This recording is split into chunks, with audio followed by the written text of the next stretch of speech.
Welcome to Villa Ama. Today, a little taste of life here. We're really bored, so we look for things to do. A couple of years ago, we were in the marketplace and there was a guy there and he was selling tomatoes, and it was late in the day, because if you go late in the day, they lower the price. And for €1, we bought a big case of tomatoes. Secchia pomodori. That's what we're gonna do today. So we have a wonderful process here. You can probably do it at home. It's very simple. All you need is a pizza oven pan from your pizza oven, if you have one. Some carta forno, which is, oven paper. Parchment paper frame. And just cut some plastic fencing like this. Like I said, it's kind of a do-it-yourself thing. We're making We're making tomato chips as opposed to potato chips. Pomodoro patatine.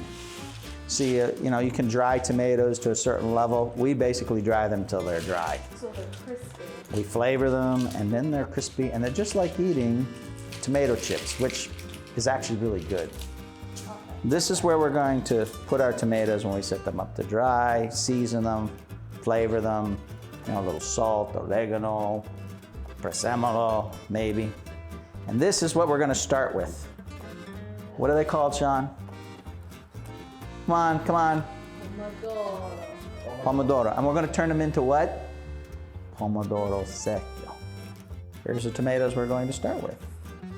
And we have the owner of Villa Ama, Anna Maria Me, who is already busily cutting the tomatoes. She couldn't wait for us to start, so she likes a little knife.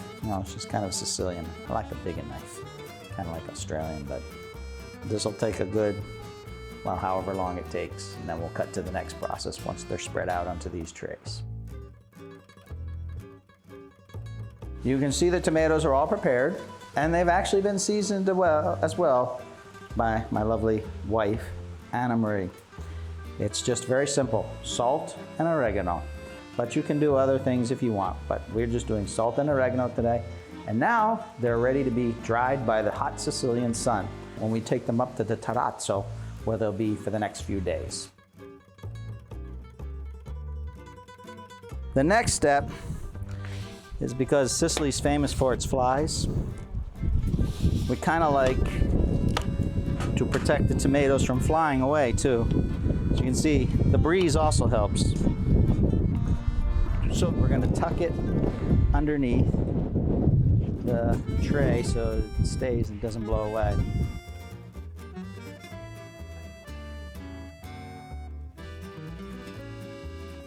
He's looking good.